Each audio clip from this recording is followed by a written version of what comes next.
낭모님, 오늘은 인플루언서에 대해서 이야기를 잠깐 할 건데, 네이버 인플루언서는 사실 진정한 인플루언서가 아닙니다. 유튜브 구독자 뭐 몇십만 명이나 엄청 유명한 그런 사람이 아니에요. 길 가다가 알아볼 정도의. 그래서 뭐 됐다고 해서 막 어깨가 으쓱대거나 이런 정도가 아니라 그냥 용어만 인플루언서인데, 최근에 5월 초까지 그 주제 변경을 한번 많이 했을 거예요. 원래 주제 변경을 딱 한 번 할 수 있는데 전혀 관련 없는 주제로 넘어가는 사람도 꽤 있었거든요. 근데 이제 그런 걸 방지하기 위해서 막았습니다. 그래서 막기 전에 좀 많이 옮겼어요. 특히나 육아 인플루언서들도 지금 다른 쪽으로 많이 옮겼고, 왜냐면 아기가 크면은 더 이상 쓸 게 없잖아요. 그리고 여행 쪽 같은 경우도 인원이 조금 는 것 같기는 합니다. 총 지금 3,467명이 있는데 저는 랭킹은 많이 떨어졌어요. 이게 여행을 갈 때마다 좀 떨어져서 현재는 250등 정도 되고, 지난달 125등이었는데 거의 2배 떨어졌네. 그래서 요즘에는 별로 랭킹은 신경 쓰진 않고요. 차 안에서 그냥 라디오처럼 들으시는 분들도 있다 그래서 이것저것 오늘은 얘기를 해볼 건데, 인플루언서가 일단 되면은 좋은 점에 대해서도 이야기를 했었죠. 본격적으로 수익화를 할 수 있는 방법이 한 몇 가지 있는데, 그 중에 제일 확실한 거는 일단 인플루언서가 되는 거예요. 일단 이것만 되더라도 뭐 협찬이나 이런 것들이 꽤 많이 들어온다. 그러니까 보통은 내가 체험단을 신청하거나 내가 움직여야 되는데, 그렇게 굳이 안 하더라도 개인적으로 이메일이나 쪽지로 또는 톡톡 이런 것들로 개인 협찬 제안이 꽤 많이 옵니다.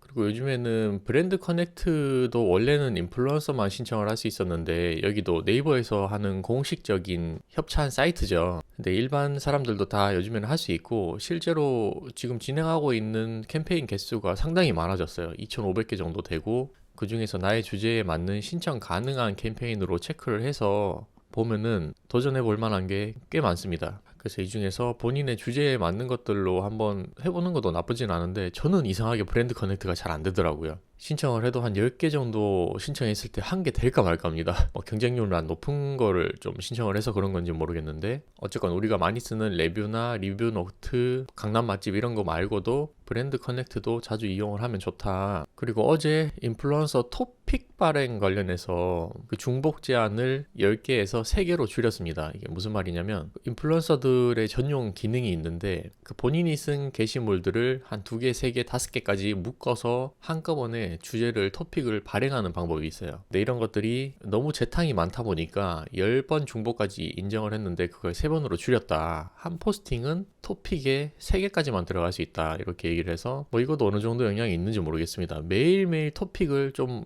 중복해서 남발하는 경향이 있었는데, 그런 퀄리티를 좀 더 높이기 위해서 중복을 줄였다. 이런 것들도 있고, 그리고 여전히 지금 인플루언서지만 방문자 프로그램을 사용하는 사람들이 똑같이 있다. 네이버는 그런 걸 사용하는 걸 잡을 생각이 없나 봐요. 이게 기술적으로는 분명히 찾으면은 금방 다 조질 수 있을 건데, 좀 안타깝습니다. 그리고 일반 인플루언서들 중에서도 활동을 안 하는 사람은 전부 다 잘라야 되는데, 지금 이번 연도 들어서 인플루언서 후기들이 거의 없어요. 그게 무슨 말이냐면, 인플루언서 자체를 너무 안 뽑는다 요즘에. 특히 3개월에 한 번 지원하는 게 이게 영향이 너무 큰 것 같습니다. 그래서 인플루언서 꿈꾸시는 분들은 한동안 저는 개인적으로 지원을 안 했으면 좋겠습니다. 왜냐하면 이게 시기가 있어요. 시기가 많이 뽑는 시기가 있고 적게 뽑는 시기가 있는데, 제가 지금 1년 정도 됐거든요. 작년에 3, 4월 달에 많이 뽑았어요. 어느 정도로 많이 뽑았냐면, 거의 여행 인플루언서 같은 경우는 하루에 뭐 한 두세 명씩 이렇게 뽑은 것 같은데, 한 두세 명은 아니고 하루에 한 명 아니면 2명씩 뽑았을 거예요. 그럼 일주일만 하더라도 한 10명이 뽑히잖아요. 그렇게 약간 후기들이 많이 나오면서 많이 뽑는 시기가 있어요.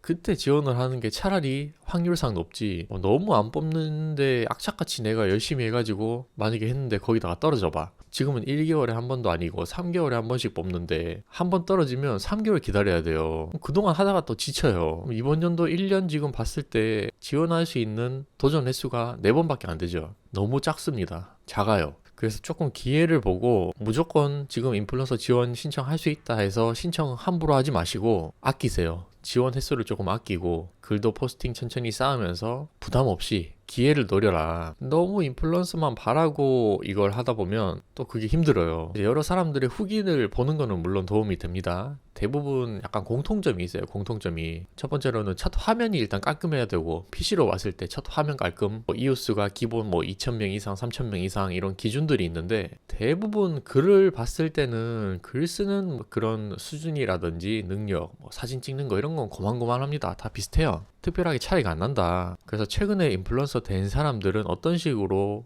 블로그를 운영을 하고 썸네일을 꾸몄냐, 댓글이나 이후 관리 어떻게 하나, 이런 것들도 한번 보고 최대한 비슷하게만 가면 됩니다. 그러니까 인플루언서가 된다고 해서 이거는 나만의 뭔가 특별한 거, 나는 다른 사람들이랑 다르게 갈 거야, 이게 아니라 비슷하게 가야 된다. 비슷하게. 제가 웬만하면 인플루언서 얘기는 잘 안 해요. 왜냐하면 유튜브에서 보시는 분들 중에 인플루언서이신 분들은 실제로 많이 없어요. 그냥 흥미롭게 뭔가 수익을 찾거나 블로그를 조금씩 하는데 그냥 재미있는 영상을 보거나 이렇게 하시는 분들이 많기 때문에 전문적이거나 이런 걸로 제가 얘기를 하진 않습니다. 항상 가볍게 얘기를 하는 편이고, 원래는 엄청 진지충이에요. 좀 진지하게 막 하나하나 분석해가면서 그렇게 얘기를 하는데, 유튜브에서는 그런 얘기 해봤자 재미없잖아요. 그리고 연휴 끝났으니까 제가 1대1 강의 신청하신 분들 발표를 해야 되는데 딱 2분이 마침 하셨습니다. 3분이 하셨는데, 제가 토요일 한 분, 일요일 한 분 그냥 신청, 요건 제가 답변을 좀 드릴 거고, 인원이 너무 많이 신청하면 어떡하나 했는데 다행히 그렇게 많이는 신청 안 했습니다.